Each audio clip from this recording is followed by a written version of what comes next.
BPL final আর তামিম ইকবাল খান সম্পর্কটা যেন বাঁধিয়ে রাখার মতো। ৩টি ফাইনাল খেলে ৩টিতেই বাজিমাত করলেন দেশের ক্রিকেট ইতিহাসের সেরা ওপেনার।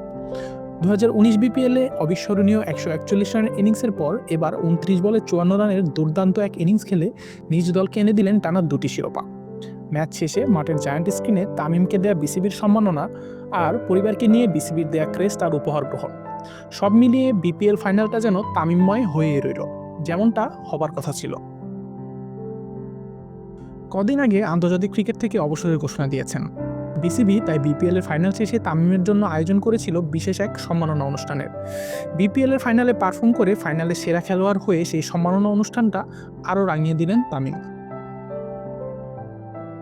এমনিতেই বিপিএল ফাইনাল নিয়ে তামিমের আছে মধুর সব স্মৃতি। ২০১৯ সালে নিজের প্রথম বিপিএল ফাইনালে ৬১ বলে ১৪১ রানের অবিস্মরণীয় এক ইনিংস খেলে নিজ দল কুমিল্লা ভিক্টোরিয়ান্সকে শিরোপা জিতিয়েছিলেন। ২০২৪ বিপিএলেও নিজের দ্বিতীয় ফাইনালে ফরচুন বরিশালকে প্রথম বিপিএল শিরোপা উপহার দেন চট্টলার এই সন্তান। এবার বিপিএল ফাইনালে দারুণ চাপের মুখে খেলতে নেমেছিলেন। পারভেজ হোসেন ইমন আর খাজানাফের দারুণ ব্যাটিংয়ে বরিশালকে ১৯৫ রানের লক্ষ্য দিয়েছিল চিটাগং কিংস। চিটাগংয়ের এই দুই ওপেনার ১২১ রানের ওপেনিং জুটিতে দলকে উড়ন্ত সূচনা এনে দিয়েছিলেন। এরপর গ্রাহাম ক্লার্ক দারুণ এক ক্যামিও খেললে ১৯৫ রানের লক্ষ্য পায় বরিশাল। ফাইনাল ম্যাচ বড় রান তাড়া করার চাপ, কোনো কিছুই তামিমকে চাপে ফেলতে পারেনি।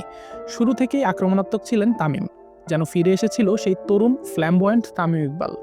১ ছক্কা আর ৯ চারে ২৯ বলে ৫৪ রানের দারুণ এক ইনিংস খেলেন বরিশাল অধিনায়ক। দলকে দ্বিতীয় শিরোপার ভিত্তি করে দেন দারুণভাবে।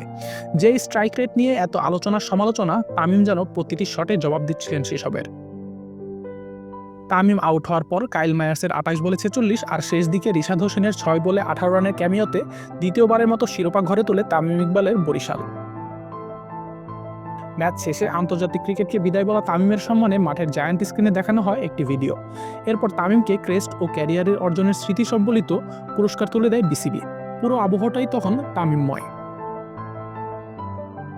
এমন দারুণ উপলক্ষ কি দারুণভাবেই না রাঙালেন তামিম। নিজের এমন ফ্ল্যামবয়েন্ট ইনিংসে যেন দর্শকদের হতাশাটা আরেকটু বাড়ালেন। আরেকটু তো খেলে যেতে পারতেন আন্তর্জাতিক ক্রিকেটটা। কিন্তু যাই হোক, দেশের ক্রিকেটকে যা কিছু দিয়েছেন তার জন্য বাংলাদেশ ক্রিকেটের তাকে অন্তত ভোলার কোনো উপায় নেই। শুভ বিদায় তামিম। আশিকুর রহমান শান্ত, টি স্পোর্টস।